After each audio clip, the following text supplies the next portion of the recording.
細胞卒業時半や腹見た辞書保安科育同一細工薬者理士式空育空意識式即税空空即税式重装病式薬部尿税者理士税証拠総務省不不上不増減税国中無式無人創業式無限意味税式無式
Welcome, ladies and gentlemen, to the monastery, the open bar of the internet, the world's greatest shit show, and the place where we, the good brothers and sisters of this most holy of temples, seek enlightenment through the drunkest, craziest, and most batshit ways possible. I am your one and only gaming monk, better known as Mildra, and with me I have a returning brother into the temple, coming to us from the world of Hoodwink Games, previously with stuff like Pen and the first edition of Starset, now coming back with its second edition, the one and only Josiah Mork. How you doing today, man? I'm doing real well. I'm glad to be back. Thanks for having me. Mm-hmm. Thank you for coming Always on, a pleasure. and thank you for braving time zone hell to revisit the place. I always have to like double or triple check because it seems like I don't remember if it was on our first call or if it was another call that I did that same year for that same game. But we got so out of sync for time that I only ended up being able to talk for like an hour or half an hour with the host on what was supposed to be like a 2 or 3 hour show. So now I'm just paranoid about that for podcasts for whatever reason.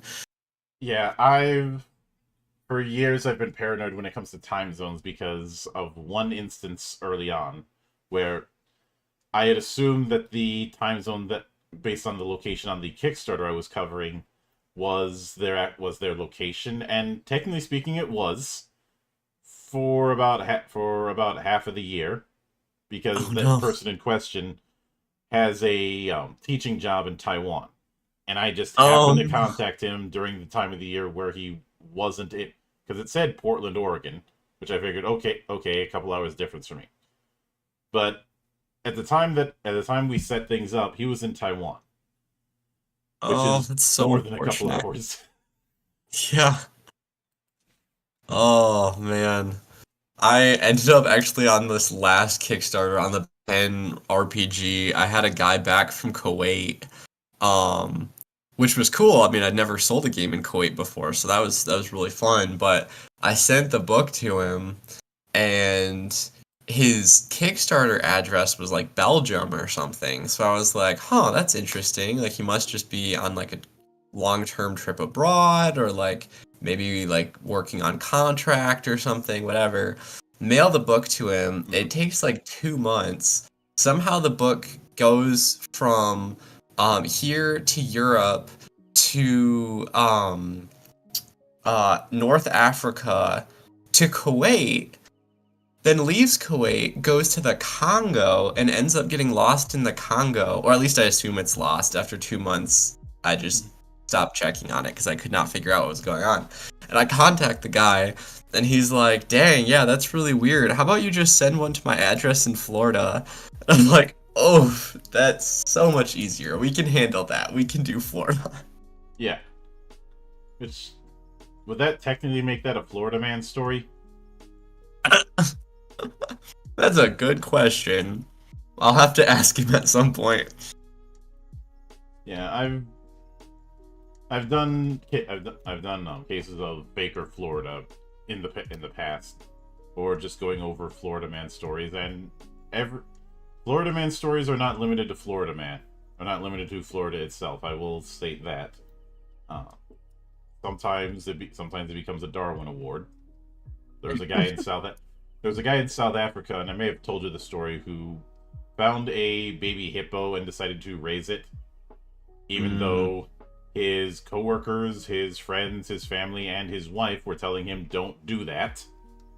yeah, that's bad juju. Uh, and of course, the thing eventually gets big enough and kills him. Oh, that's so sad. It is, but I have a hard time feeling sad when everybody warned him not to do it.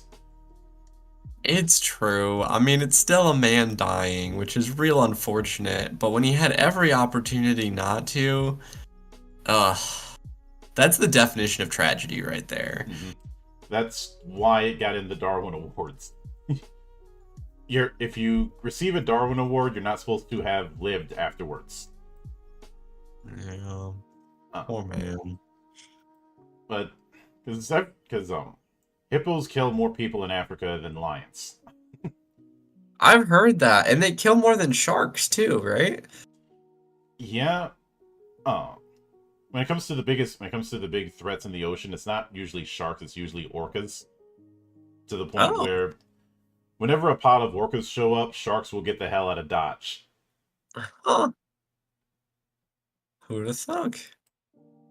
And and sometimes they'll just do things just to bully. There's that infamous clip of a sea otter getting punted like 40 feet in the air by an orca.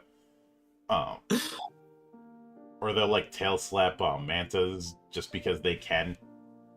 Was it the orcas that were like preying on fishing boats there for like a month or something about a year Yes. ago?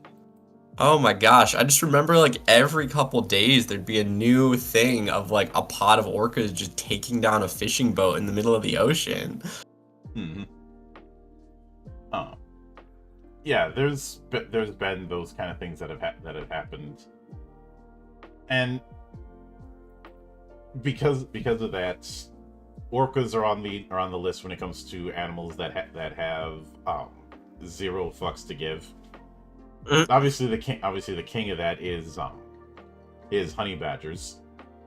Mm. Not just because of the meme, but because of the fact that they will pick a fight with anything and everything, no matter how big it is. Even up to and including lions. And if they get their ass kicked and then heal up, they'll go back and pick a fight with that same lion. That's happened. My gosh, I can think of some people like that. The other term I've heard for this sort of thing is crackhead courage. I like that. That sounds like an ability that I should add to pen. Crackhead courage. Yeah. But getting onto the subject matter, now Starset came out about a year and a half ago. And with this second edition, was it mostly born out of wanting to refine the original material, or how did the idea of a second edition come along? Yeah, so we started off with this idea of wanting to expand the story. And the lore of Starset was something that I personally was really excited about because we were, it came out during COVID. That's kind of when the idea was really getting formulated. So we were figuring out how to tackle some kind of big themes like isolation and, corruption and substances and, dealing with kind of big real world items in the terms of like factions in sci-fi setting. And when the initial game came out, we had fleshed out some of those ideas pretty well, but then through our like living lore program and through expansions and supplements and campaigns and stuff, I really wanted to build out that idea more. And so Emily Thompson, who helped me write the initial book, and who her husband Ryan Thompson did some of the illustrations and the ship schematics in the book. And he was really helpful in figuring out kind of the science and the design of how the sci-fi world would work and how that would influence the art in some of those aspects. So the two of them were going to work on a campaign book for us, and actually they did. That's in the works. We have the text for it now, and we're working on the illustrations. Ryan's doing all of those, so I'm really excited to see what he puts together. But as they were working on that, I was kind of going back through the rules. Emily and I were talking about what encounters would look like and how we were going to do, the progression of the campaign and whatnot. And there were just some things that felt really clunky about it. And I was like, dang, this is just not like, it's not rolling the way that I like. I really like games that are intuitive and that like, I'm a graphic designer too, and I do all the design for the books, and my design skills have gotten a lot better since even just, 18 months before. And so I was like, I really feel like if we're gonna go hard into expanding the lore and expanding the content in terms of like expansions and campaigns and stuff, I really want the core system to be as refined as possible.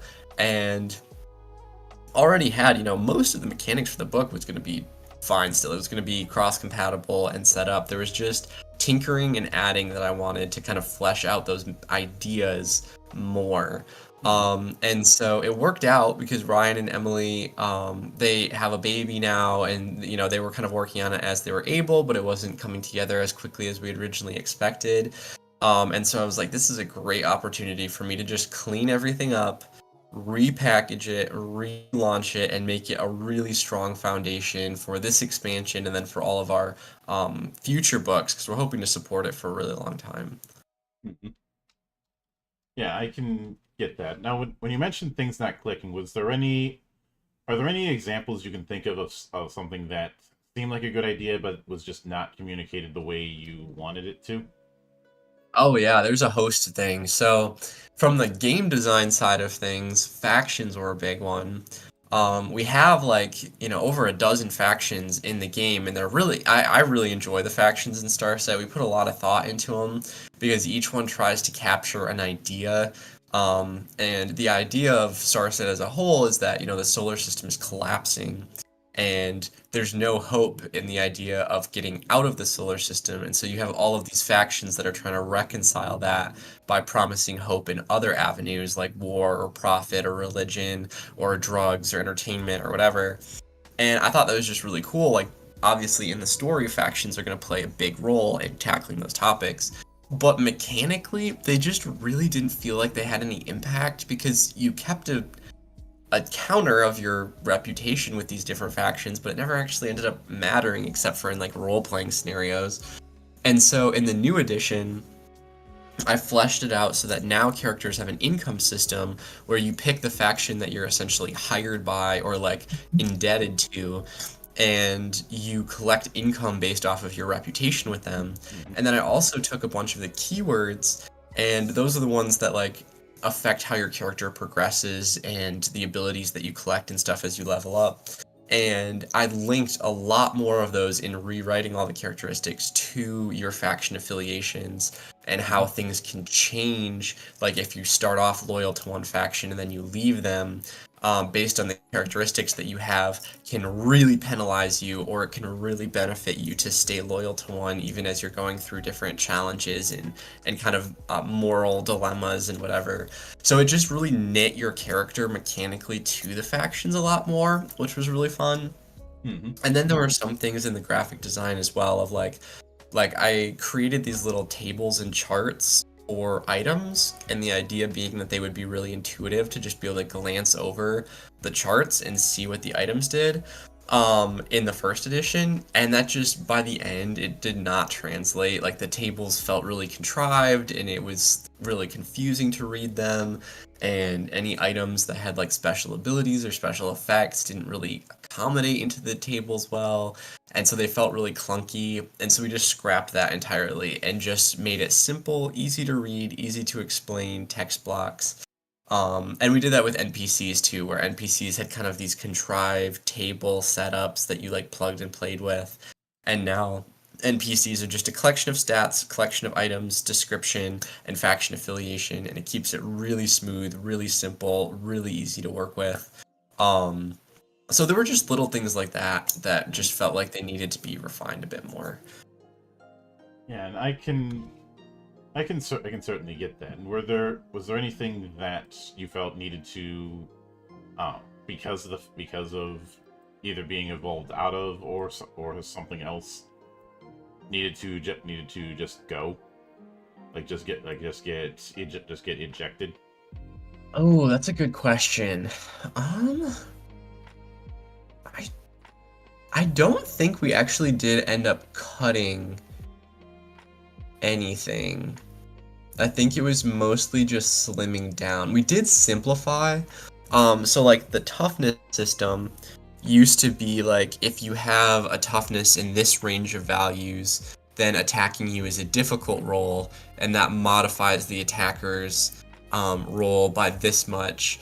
And it meant like that in order to attack somebody, you had to check on like 2 or 3 different tables, and none of them just directly one for one affected. Like all of those numbers would fall into a range of values, and then that range of values would affect the other range of values. And it just like it seemed very realistic, but in gameplay, as we scaled it, it like we realized it was another, or I guess I realized that it was another one of those things that it was just very contrived. Um, and that was my own fault because Ryan and Emily were great on the world building and stuff, but I tried to tackle the mechanics, and that was just something that I hadn't foreseen. And so we didn't cut toughness at all, but it's just a simple mechanical value now of or a numerical value where it's still the same range of values as it was before, but now you just roll and if you roll a check on the dice, then you just ignore a damage and you just roll one dice for each toughness. So that way, even if you just don't block at all, you still have this really simple, really intuitive way to soak damage, and it's just fine. So we were able to keep all of the same like scale, the same values. If you're playing with first edition NPCs, the toughness value can stay the same, but we cut out that whole like method of resolution, if that makes sense. Yeah, I can get that. Now, with that in mind, as far as page count wise, there's a massive jump because the original was about 272 pages, and for this new one, you're shooting for 426. Yeah. So Yeah, Oh, go ahead. so Sorry. what kind of things are getting added to account for that?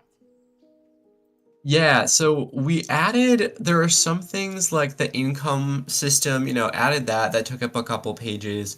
But honestly, the biggest thing that I added is a whole section under the core rules that is entirely devoted just to your skills. Because one of the things in feedback that we got is that Starset has a lot of skills because the idea behind it is that you're creating an authentic character, not necessarily like a powerful character. So there are things like music singing is one skill, but music playing an instrument is another skill because depending on your backstory and your interactions and stuff, we want it to feel really authentic. And those are, for our players, those are different skills. But some people were like, this just doesn't seem necessary. This seems too complicated. And so in the skills section, I went through each skill and I wrote out, okay, these are at least like 2 to 3, sometimes as many as 5 actions that you can take with this skill. And I just wrote out, each one has a little icon next to it that classifies it as a targeting skill that you use to like interact with somebody else, a defensive skill that you use, or a defensive action that you use to interfere with somebody's targeting of you, or just a utility action that you do to achieve some kind of an effect. And then wrote out if you have a critical failure, this is what happens, if you have a success, this is what happens, and if you have a critical success, this is what happens. So it's a lot more pages, but it's also a lot simpler because now instead of people kind of having to guess how to use skills or the overlord, our version of a DM, trying to kind of manually incorporate all of these things, now you have like this index of like, oh, my character's good at riding. Well, what does that do? And you can flip to it and see what actions are kind of available to you just out of the box. And then we also built out the Overlord section a lot. So the rewriting a session is completely different now. There's a lot more structure to it where that's the hardest part of any game, right? Is like writing the session and learning the rules as the person who's supposed to be leading the game. So in that section of the rulebook, now we have it fleshed out where there's like 11 archetypes of encounters, where there are types of puzzles and types of NPCs and types of skill rolls and whatnot. And you just pick like 3 or 4 of those, plug in the details, and you have a whole pre-built session. And then if you don't want to plug in the details, then there are random tables for hostile grunt NPCs, friendly NPCs, boss level NPCs, traps, where traps are hidden, types of skill rolls, all of that. And you can just randomly generate those values, put them together, and boom, you have a pre-built session. So it was those kinds of just adding explanation that added pages, but also added a lot of simplicity, ironically. And I was really excited to add in the new edition. And with that in mind, I think one of the things that was mentioned on the bullet point on the Kickstarter page is the idea of dice pools acting as HP and acting as action economy. Uh, I'd like to kind of dive into that and how that's going to work.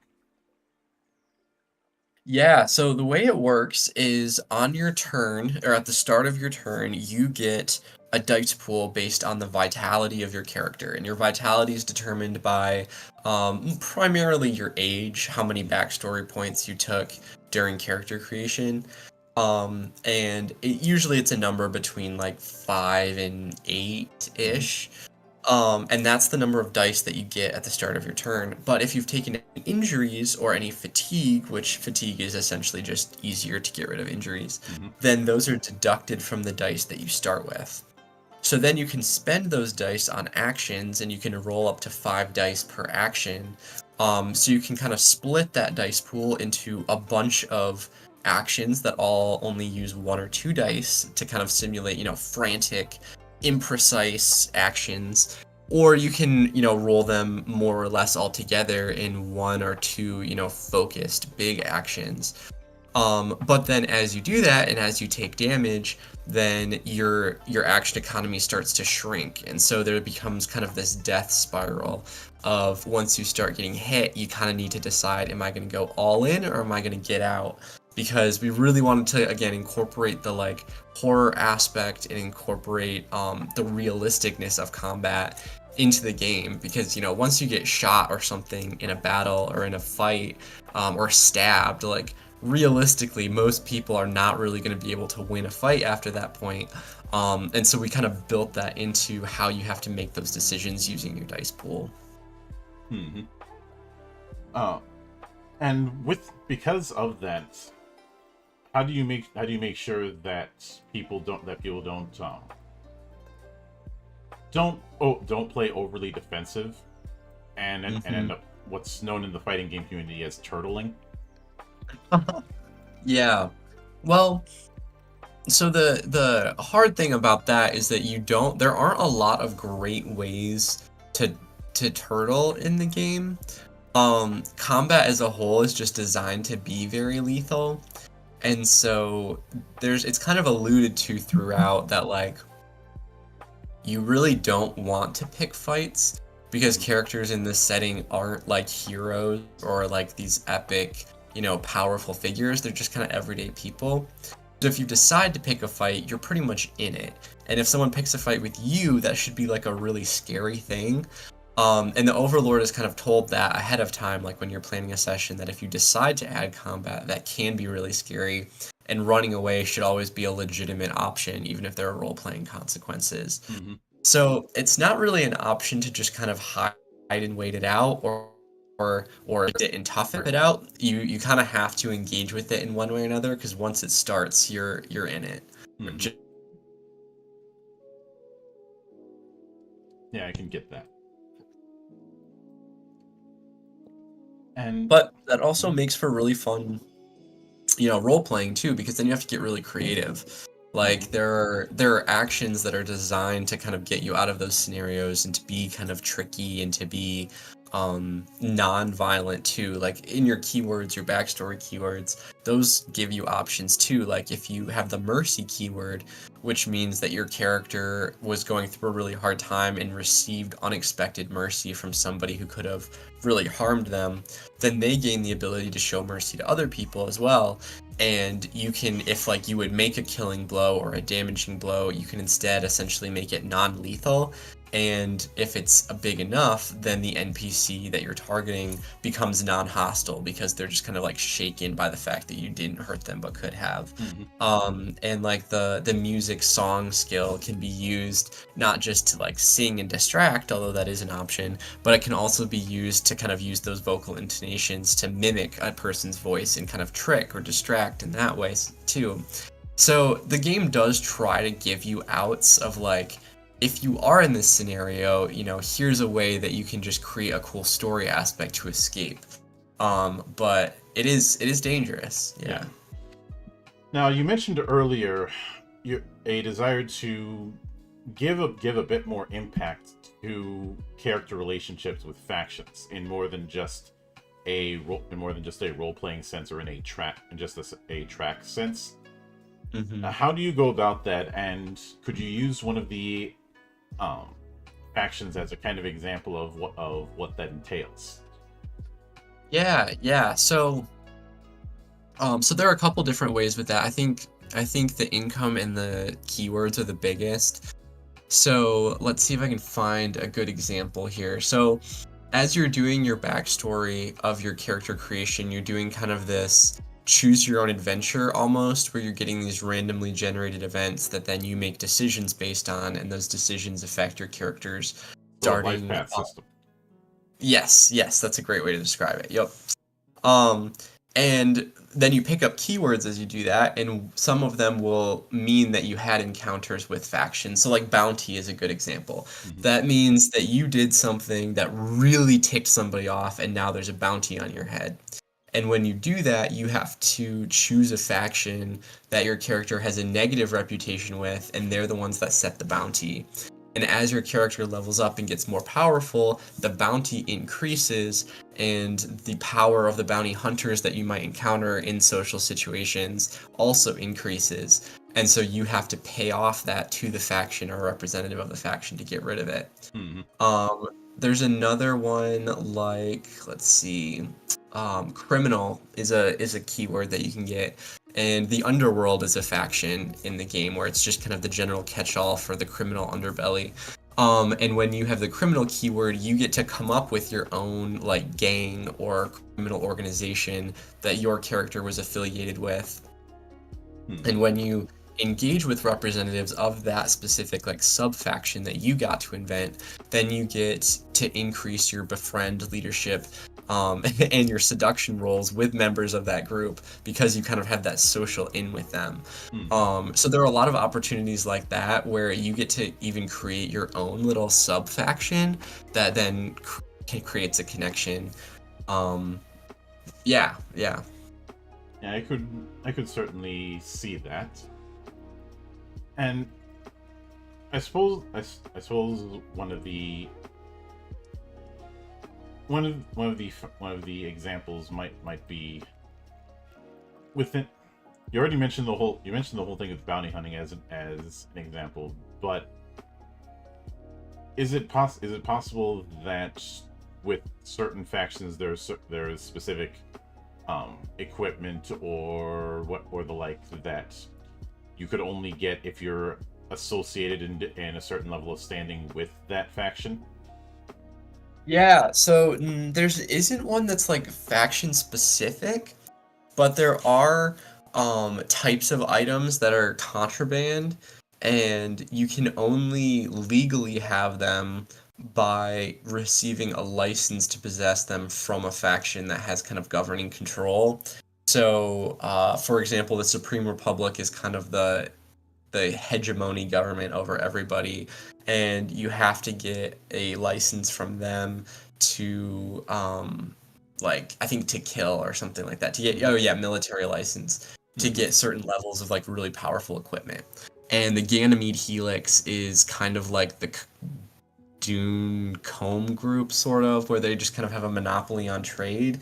And so if you want to do cargo trade, which is the easiest way to make money in the game, aside from just kind of your basic income, you have to earn reputation of at least 10 with that faction and then buy a license with them.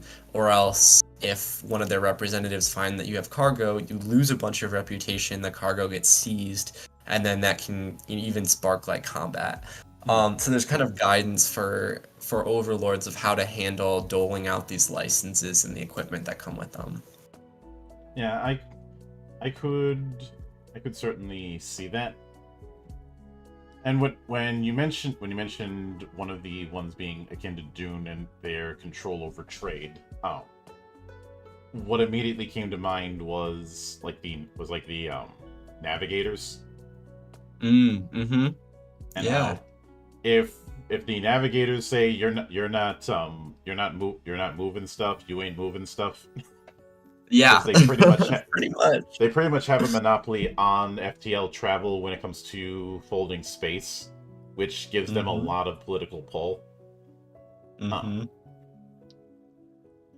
And yeah. Of course, there's the whole thing of whoever controls the spice manufacturing on Arrakis has a lot more power. That's why there's that whole whoever controls the spice controls the universe. Yeah. And I love that mechanic because it sparks so many. I just love the Dune series in general. It sparks like so many interesting stories and subplots because you can't just do like a Lord of the Rings style, we're gonna go to war with you. Like there has to be so much more underhandedness.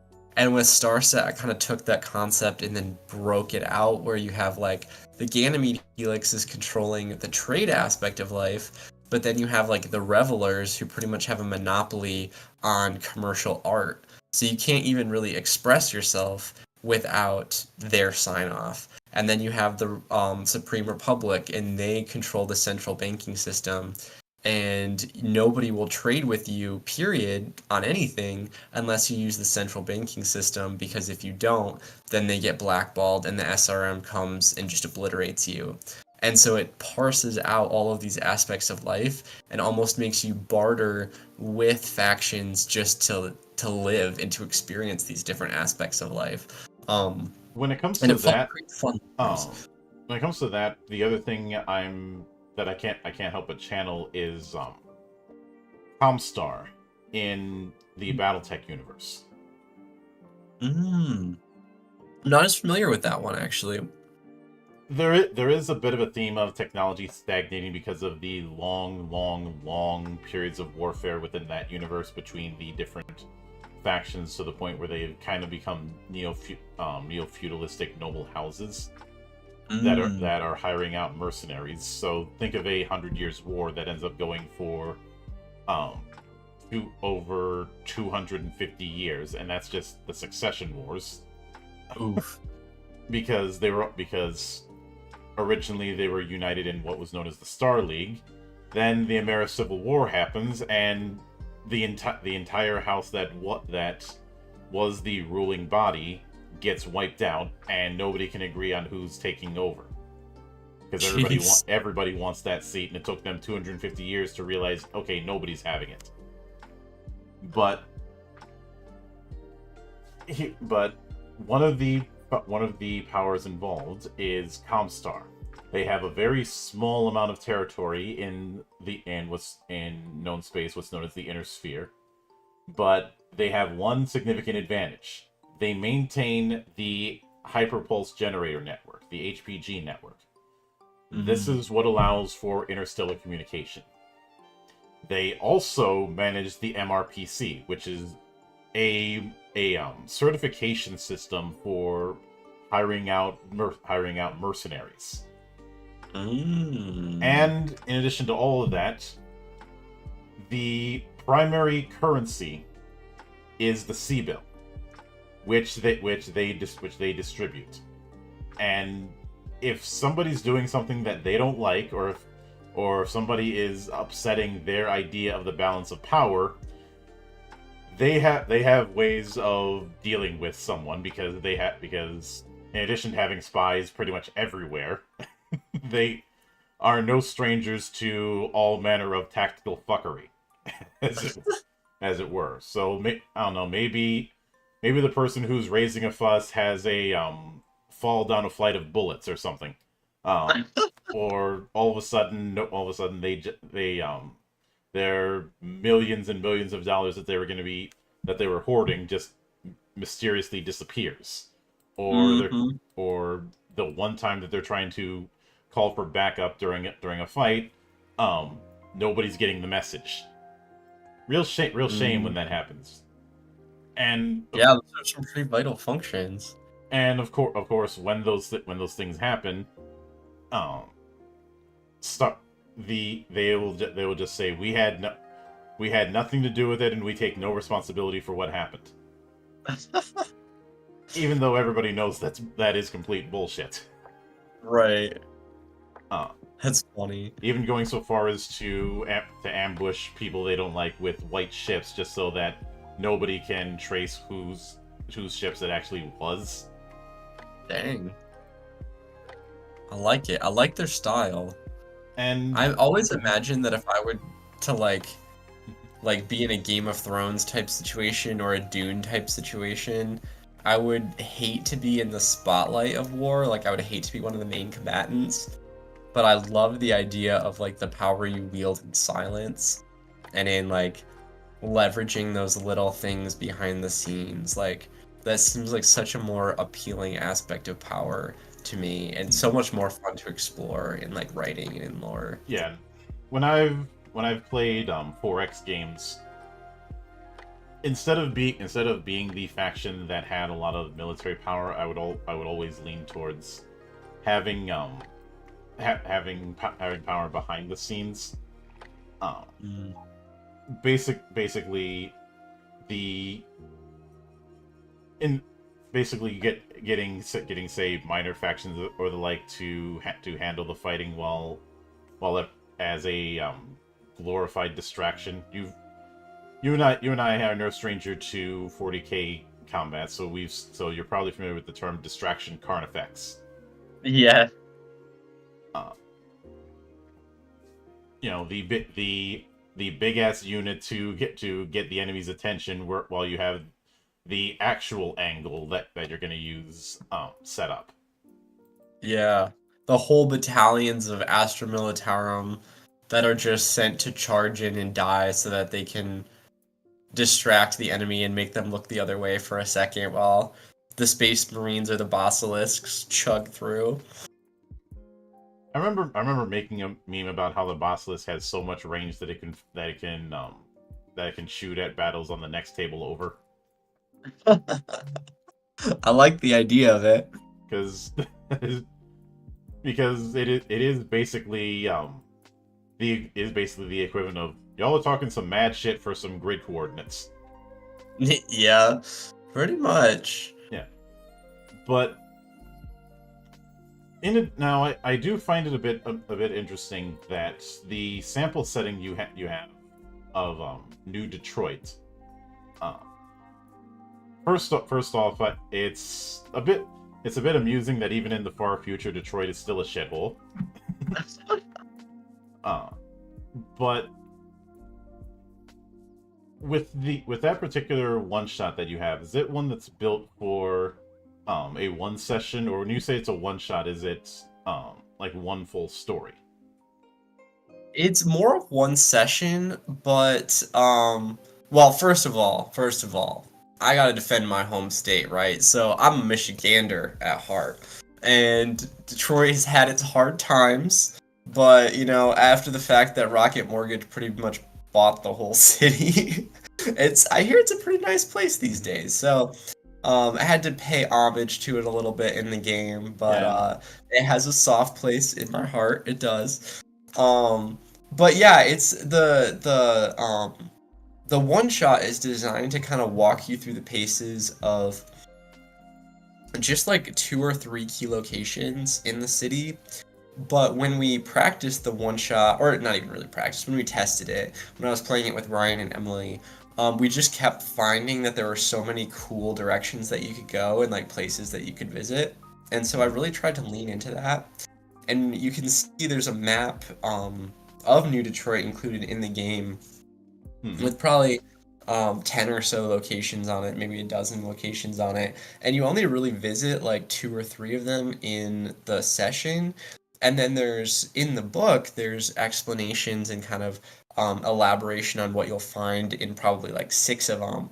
But then the rest are just kind of left unexplained. And that was super intentional. Like, I want the one shot to be a place where anybody who's starting the game can play, but I didn't want the city and the setting to feel like it was contained or like so one-dimensional that it only worked within that one session. So the idea of the one session is to actually just give you a bunch of different branching off points where you can really engage with the city in a lot of different ways and play your own sessions after it. But what's pre-written as actual encounters is just a one session campaign. Yeah. So it is a one session. It is a one shot, but it's one that has wiggle room that you can expand upon if you want. Absolutely. Yep. And that was intentional too, because with our Living Lore program, where players can kind of write their own short stories or send in like session reports and have an opportunity to have them canonized, we kind of wanted everybody starting in roughly the same place. Because then, for those people who are really excited about that idea or do really want to contribute, if you do your one shot in New Detroit and then you start writing your own content for it and you send that in and it does get canonized, then that means everybody who picks up the game and plays that new one shot is going to be affected by the lore that you wrote. And so it's sort of like the landing page on an MMORG of like everybody's affecting each other because we're all kind of starting in the same place before we branch out and go on our own quests. What So I wanted to what that sounds like is the active story that I saw with Legend of the Five Rings for years, and what Games Workshop tried to do with the Storm of Chaos event, and later on with the Gathering Storm event to a lesser degree, and backfired horribly. Oh no. Are you familiar with the Storm of Chaos event from a few years back? I'm not. Maybe I should be from the sound of it. This was an attempt to try and have this interactive big event in Warhammer Fantasy. The idea being that people would that there would be this massive chaos invasion into the starting up north as these things often do, and eventually heading to the Empire of Man. And Okay. the idea was people would send battle reports to Games Workshop, and the story would play out based on those battle reports. There were a couple problems though. For one, during that time, Chaos was significantly underpowered. Especially if you were playing like Chaos Undivided. If you were playing Khorne, you might have had a better chance, but I hate playing Khorne armies on principle. And some people were just submitting reports for battles that didn't even happen. Because there was no quality control, there was no official Games Workshop referees at a lot of places. They were just getting any and every reports. So what was supposed to be this desperate fight against Chaos ended up with Chaos getting raffle stomped, and they had to bullshit their way into fixing it, which ends with Grigor just kicking Archaon in the balls, and that ends the story. Oof. Well, yeah, that is a challenge. I will say we've learned a little bit since the beginning of the living lore idea, because if you give over too much control like that, it definitely can get out of hand. So in the new edition, we're setting it up so that you, instead of kind of just doing a free-for-all, you get to vote. We'll post 2 events a month, and you get to vote on how those events resolve. And then the short stories and stuff, they can just be free reports. We still filter all of those, though, before we canonize anything. Otherwise, though, it's just limited to those events that we post and the votes that people send in to hopefully keep it from getting derailed too much. But that's scary. Yeah, that's scary. Yeah. And I guess they learned a little bit better for, was it the Leviathan box and the launch of 10th edition? Because they had something like that where there was Space Marines versus Tyranids, and you like bought the box and then you played the 2 armies and you voted on which one won, and it was supposed to affect like who got the units in the codex first, I think. I don't remember too much about that. But that does sound like a thing that can backfire really horribly if not taken care of carefully. If you need to have both sides reasonably balanced in terms of their composition, otherwise you could end up with the same problem. Yeah, you have to really play test if you're gonna do something like Warhammer with that. Yeah, the L5R didn't have that problem because the main thing that would determine those directions were official Kotai tournaments, which had somebody who was a proper referee. Yeah. Yeah, did you cut out? Sorry, my mic must have messed up. But yeah, I'm back.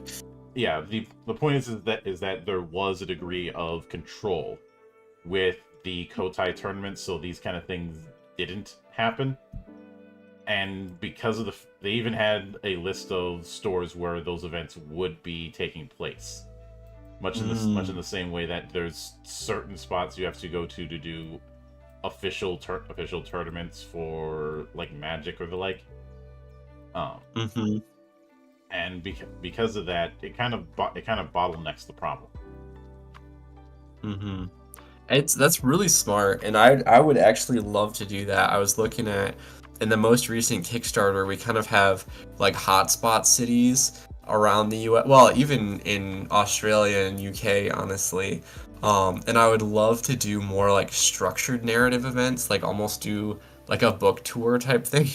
I don't make nearly enough sales to do that, but it'd be really cool to do like a book tour type thing where you go and you have 5 or 6 tables that all play a session or something, and then you kind of hear what everybody did in the session, and you take those players and you turn it into like a canonized event, so that you had more of that like structure and that in-store kind of supervision aspect to it.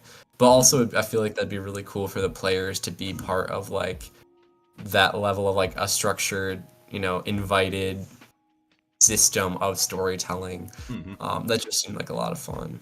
Yeah, it also seems like something that if not done proper could be a logistical nightmare, because I think that's the reason why a lot of other games that could probably do it don't, is the logistics. Yeah, it's true.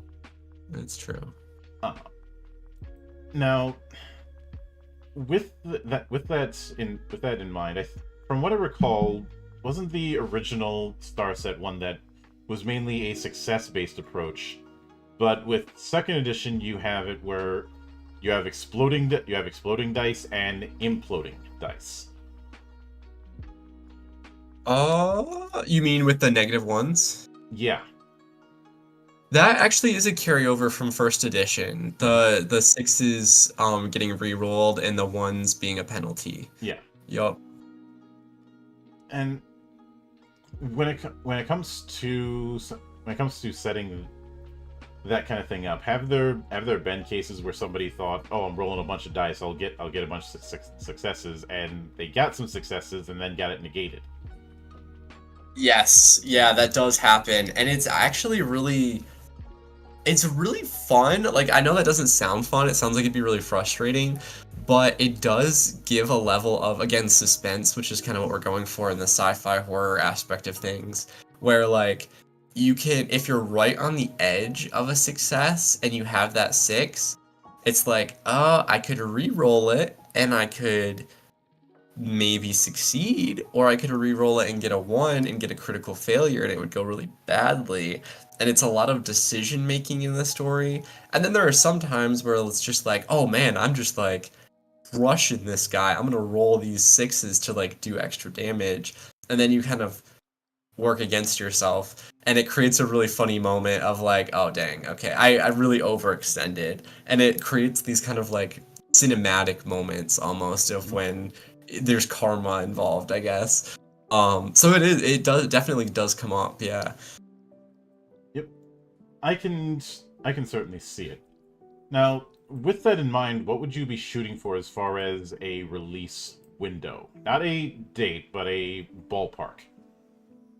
Yeah, so in the Kickstarter, I tell people that fulfillment should be done by November, and I try to launch the game about a month after fulfillment, sometimes a little bit more, like 6 weeks, just to make sure all the Kickstarter backers have the book in hand before it's going out to anybody else.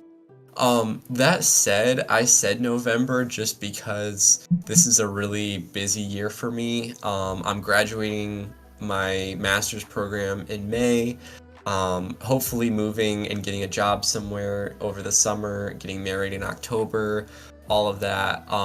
So there's a lot that could kind of derail a sooner release, and that's kind of why I wanted to make sure that the hard date was November, because I'm confident I could get it done by then.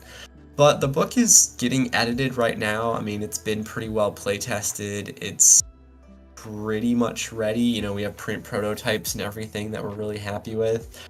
So I wouldn't be surprised if the window was anywhere from for like commercial release anywhere from like July to December, anywhere in there. Mm-hmm. Yeah. I could certainly see it. And I'll be keeping an eye out for it, as I often do with these sort of things. But with that said, I do want to sincerely thank you for taking the time out of your schedule to come all the way back to my monastery and enjoy the madness that happens here. Oh, my mic must have cut out there again. Sorry there. Oh, yeah, I'm still here. Oh, sorry. My bad. My monitor's just giving me issues. I apologize. Yeah. Technology hates us all. But the Dark Mechanicum is working against me again. Yeah. Anytime you see fit to return, the door is always open. As I often say around here, drinking is not mandatory, but it is encouraged. And, of course, a sincere thanks goes out to everyone who took the time out of their schedule to come onto the show and enjoy the madness.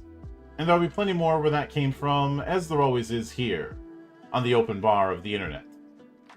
But until then, on behalf of the good brothers present and not present, my name is Mildra. I am your gaming monk. Stay fucking frosty, everybody.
soi cho lạc nga cho nên